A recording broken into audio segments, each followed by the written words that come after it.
Hallo und herzlich willkommen hier am Marktplatz bei Mann & Hummel in Ludwigsburg. Ein Ort, der für Austausch und Zusammenarbeit steht und deshalb perfekt zu unserem heutigen Thema passt. Führung, Teamgeist und Frauen, die Veränderung vorantreiben. Ich freue mich sehr, heute Lisa Lang bei uns zu haben. Lisa hat den Frauenfußball beim VfB Stuttgart seit 2021 entscheidend mit aufgebaut. Im Vereinsmanagement, später als Co-Trainerin und Leiterin im Frauenbereich. Seit 2025 ist sie Managerin Sportorganisation Frauenfußball und verantwortet alle sportlich-organisatorischen Themen der ersten Frauenmannschaft. Unser Gespräch findet vor dem Hintergrund unserer Partnerschaft mit dem VfB statt, also mit der Frauenmannschaft. Und der Frauenfußball wächst rasant und bringt auch starke Vorbilder hervor mit vielen spannenden Parallelen zu unserer eigenen Unternehmenswelt. Heute sprechen wir über deinen Weg, Lisa, über Frauen in Führung, Zusammenarbeit und Kultur und über die Zukunft des Frauenfußballs beim VfB. Schön, dass du da bist. Vielen Dank für die Einladung. Ich freue mich sehr. Der VfB ist seit 1893 ein Verein mit großer Tradition, geprägt natürlich auch von Höhen und Tiefen, aber einer Fanbasis, die extrem eng mit dem Club verbunden ist. Als größter Sportverein in Baden-Württemberg ist er fest in der Region verankert. Lisa, wie bist du deinen Weg gegangen hin zu deiner heutigen Rolle? Ja, der war am Anfang gar nicht mal so geradlinig, vor allem nicht im Bereich Sport.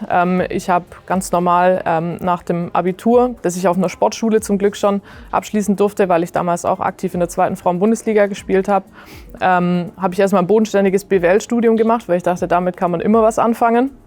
Und ehrlicherweise gab es zu meiner Zeit noch gar nicht so viel Auswahl, im Sportbereich zu studieren. Und da hat mich nicht so richtig was angesprochen. Deshalb bin ich dann erstmal den soliden Weg gegangen, habe BWL studiert, habe 5 Jahre in einer Unternehmensberatung gearbeitet, also völlig fernab von Sport und von Fußball. Habe da ganz, ganz viel mitgenommen, aber ich habe dann einfach mit zunehmender Zeit gemerkt, mir fehlt irgendwie was. Ich will mein Hobby eigentlich auch idealerweise zum Beruf machen. Und war dann total happy, dass die VfB Bildungsakademie gegründet wurde. Ein ganz neues Bildungsformat und hatten damals Sportmanagement im Masterstudiengang ausgeschrieben. Und da habe ich einfach mal mein Glück probiert und bin glücklicherweise angenommen worden. Und habe dann berufsbegleitend eben den VfB-Master in Sportmanagement und Leadership abgelegt. Und das war so ein bisschen die Eintrittstür, dann auch beim VfB später arbeiten zu dürfen. Ich habe ja in der Anmoderation ein bisschen gesagt, die Tradition, gerade beim VfB, auch hier bei uns, bei Mann & Hummel, als Familienunternehmen, das dieses Jahr auch das 85-jährige Jubiläum feiert, ist es natürlich sehr wichtig. Wie war es für dich, eine ganz neue Funktion in so einem traditionsreichen Umfeld zu übernehmen?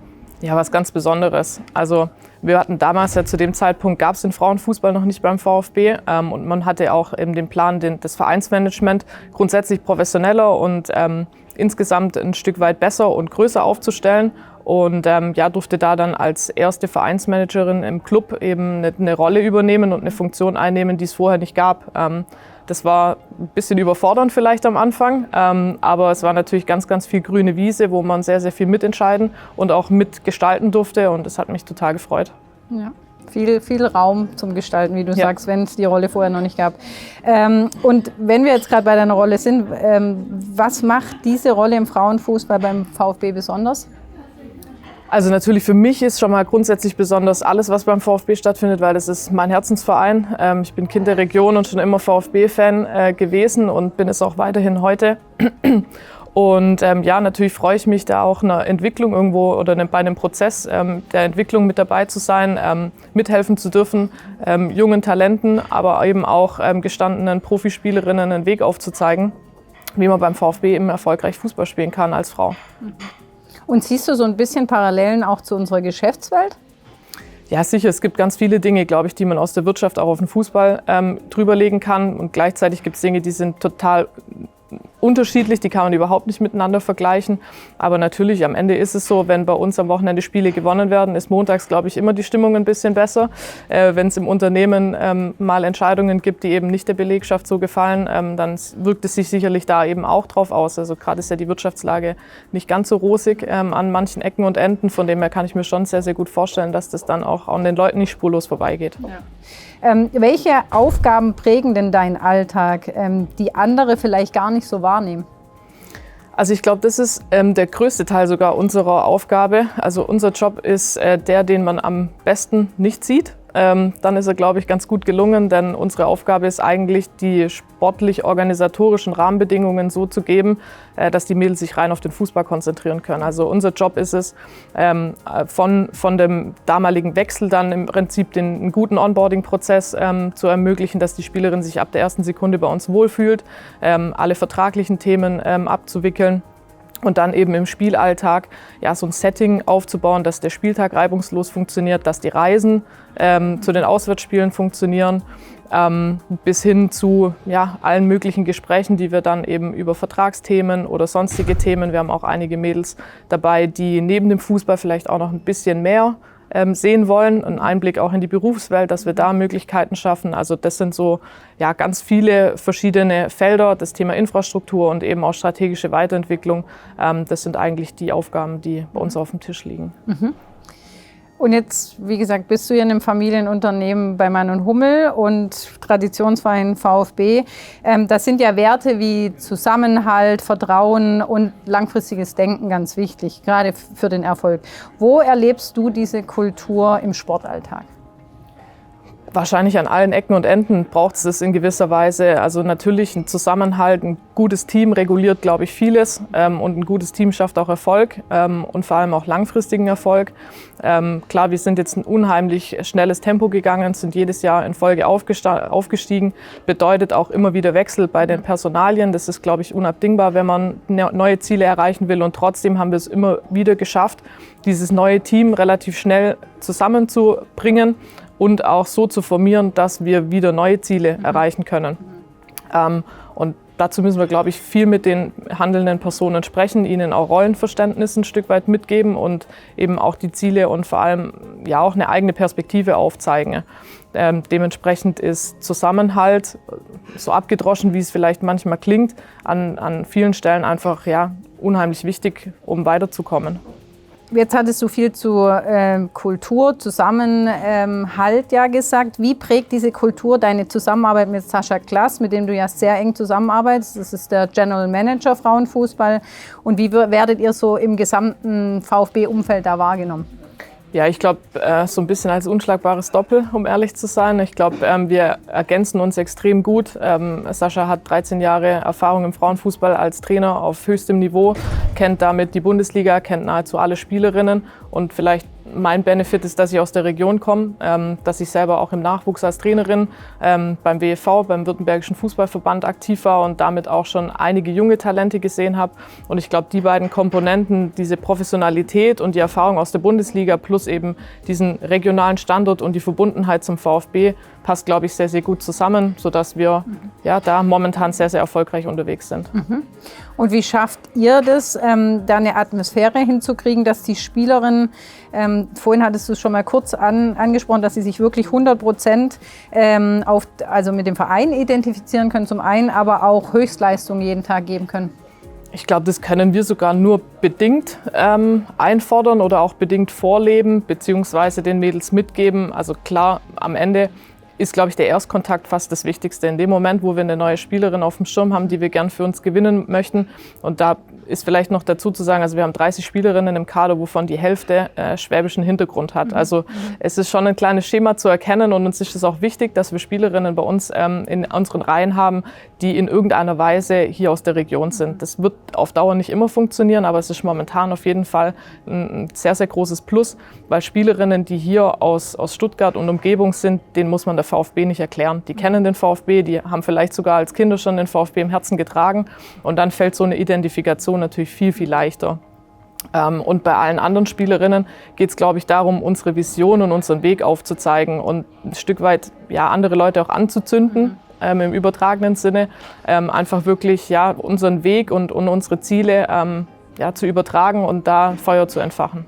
Ein Teil unserer Partnerschaft mit dem VfB ist ja auch ein Mentoring-Programm und da bist du ja im engen Austausch mit unserem Mitarbeiter, dem Markus Lamprecht.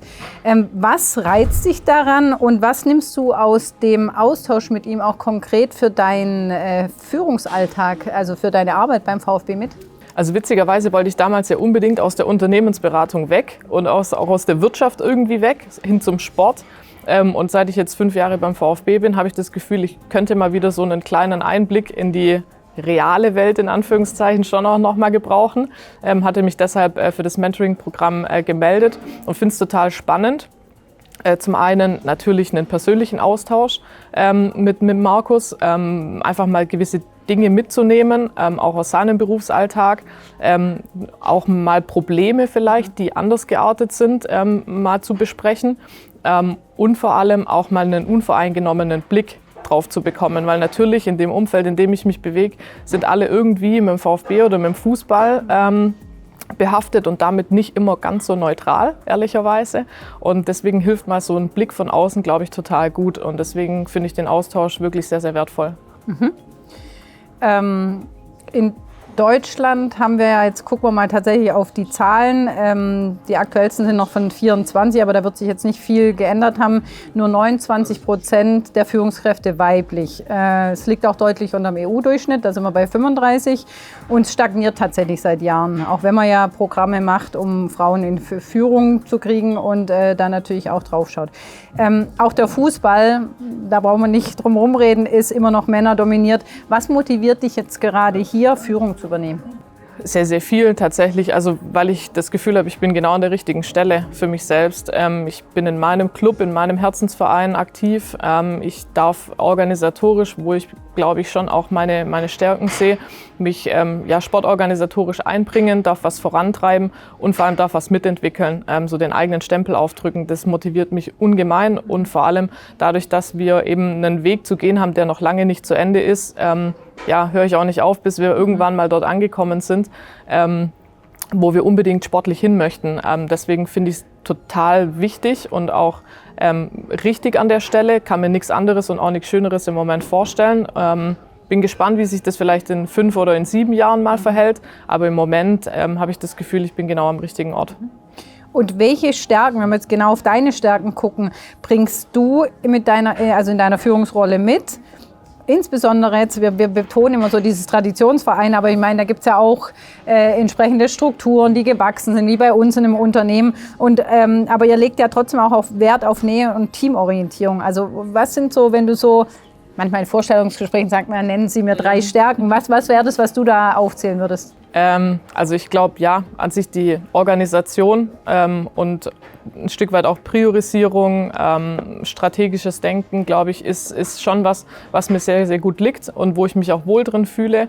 Einfach das Gefühl zu haben, für andere Dinge vorzubereiten, dass ein reibungsloser Ablauf funktioniert. Ich glaube, das ist immer was, also wenn wir dann zum Auswärtsspiel fahren und ich weiß, wir kommen zurück und es hat alles geklappt, so wie wir uns das vorgenommen haben und wie wir es geplant hatten, dann war das für mich ein guter Spieltag. Neben dem, dass natürlich das Ergebnis immer das Wichtigste ist, aber das ist für uns total wichtig, dass wir da ein Gefühl haben, wir haben einen guten Ablauf hinbekommen, wir haben die Dinge sehr, sehr gut vorbereiten können. Ja, zum anderen glaube ich, im Bereich Kommunikation ist es auch extrem wichtig, dass wir das in unserem Berufsfeld ein Stück weit mitbringen, weil es ganz egal ist, ob wir mit einer Nachwuchsspielerin uns unterhalten müssen oder beim Vorstand reporten. Da die richtige Ansprache und vor allem stilistisch den richtigen Ton zu treffen, ist, glaube ich, auch was uns immer ganz gut gelingt. Gab es auf deinem Weg Momente, die dich besonders bestärkt haben, also reinzubeißen und weiterzumachen? Gute Frage.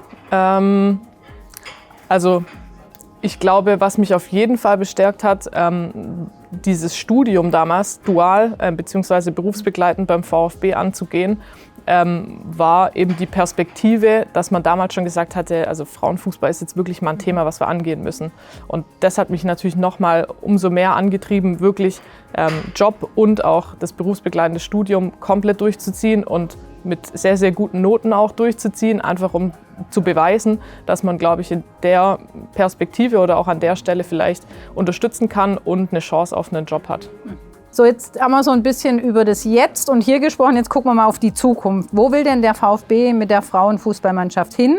Und wie siehst du da deine Rolle? Du hast ja vorhin gesagt, erst seit 5 Jahren und ihr habt es stetig geschafft, ein Schrittchen weiter nach oben zu gehen. Wie ist da die weitere Perspektive? Ja, also das ganz klare Ziel ist auf jeden Fall der Aufstieg in die erste Frauen-Bundesliga. Das ist das große Ziel und ich hoffe, dass uns das jetzt im Sommer auch schon gelingt, dass wir da den Aufstieg packen. Das hätte es in Deutschland noch nie gegeben, dass man 3-mal in Folge aufsteigt. Von dem her, glaube ich, ist es Zeit für einen neuen Rekord. Da passt die Frage gut, die nächste. Also wie gelingt es dann, nachhaltig langfristigen Erfolg zu haben? Weil das Wichtige ist ja, wenn ihr dann in der ersten Bundesliga seid, wie bleibt ihr da? Ja, das bleibt am Ende zu beweisen. Das ist, glaube ich, auch mit das Schwerste. Am Ende hochzukommen, ja, ist auch anspruchsvoll und, glaube ich, braucht auch ein gutes Management und natürlich eine sehr, sehr gute Mannschaft. Aber am Ende das zu bestätigen und dort auch zu bleiben, das ist auf jeden Fall die große Kunst. Ja, wir versuchen auch jetzt schon, die Mannschaft jeweils immer so aufzustellen, dass wir eben nicht mehr diesen ständigen Turnaround haben, dass wir permanent die Mannschaft in Gänze immer wieder durchwechseln müssen, sondern dass wir idealerweise jetzt mit einem großen Bestandteil und dann auch in der neuen Saison mit einer Mannschaft dann auch langfristig, glaube ich, spielen können. Und das könnte ein Schlüssel zum Erfolg sein. Und jetzt hast du natürlich schon gesagt, dein nächster persönlicher Traummoment wäre Aufstieg erste Bundesliga, aber in Unternehmen und auch wahrscheinlich beim VfB denkt man ja auch noch ein bisschen langfristiger. Was wäre dann so perspektivisch dein persönlicher Traummoment in den nächsten 5 Jahren? Also wenn uns der Aufstieg in die erste Frauen-Bundesliga gelingt, ist es natürlich auch so, dass und das ist wirklich weit gesponnen, die internationalen Wettbewerbe, glaube ich, was ein Traum für jeden und für jede Spielerin auch sein mag. Gibt jetzt auch dann eine Einführung von der sogenannten Europa League bei den Frauen. Das gab es bis dato noch gar nicht, sondern nur Champions League. Das bedeutet, es könnte dann auch für ein paar danach Platzierte noch was geben. Ich glaube, das kann ein ganz, ganz großer Ansporn sein. Und neben diesen ganzen sportlichen Zielen haben wir schon noch Nachholbedarf in infrastrukturellen Dingen, in den Bedingungen. Dadurch, dass wir so schnell gewachsen sind, konnten wir natürlich die Voraussetzungen rundherum gar nicht so schnell mitentwickeln. Und so gibt es auch Dinge in den Trainingsbedingungen, die, glaube ich, noch Luft nach oben haben.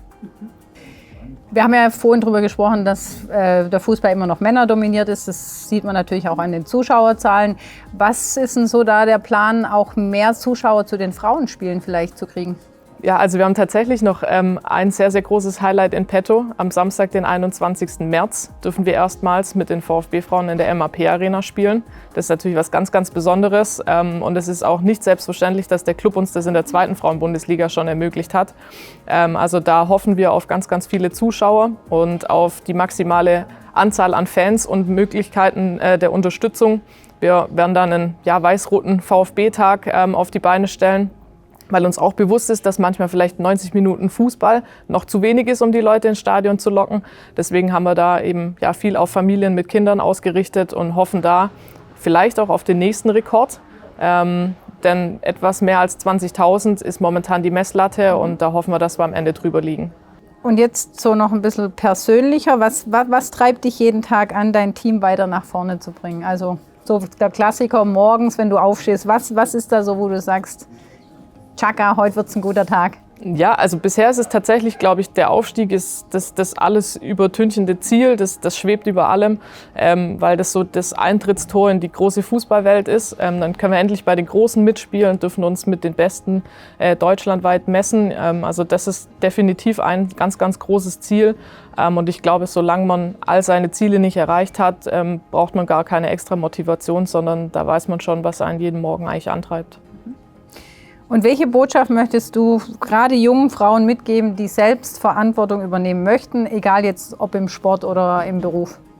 Ich glaube, seine Träume leben und auch wahr machen und auch dran glauben und auch mal festhalten. Also am Ende ist bei mir schon sehr, sehr viel in die richtige Richtung gelaufen und so, wie ich es mir vorgestellt habe, aber vielleicht auch nicht immer oder nur Step by Step. Man braucht vielleicht auch mal einen Zwischenschritt, man braucht vielleicht auch mal eine kleine Kurve in eine andere Richtung und trotzdem darf man sich, glaube ich, von seinen Zielen nicht vom Weg abbringen lassen. Und wenn man hart an sich arbeitet und ganz, ganz viel Leidenschaft, glaube ich, reinlegt, dann gelingt einem schon sehr, sehr viel im Leben. Lisa, schön, dass du da warst. Danke für die vielen schönen Eindrücke und wirklich das offene, inspirierende Gespräch. Du hast gerade gesagt, Traummoment kurzfristig ist erste Bundesliga. Dafür wünschen wir dir und deinem Team natürlich alles Gute, drücken alle Daumen, die wir bei Mann und Hummel haben. Und ich gehe davon aus, dann klappt es doch auch. Hoffen wir. Vielen, vielen Dank auf jeden Fall. Danke, dass du da warst. Dankeschön.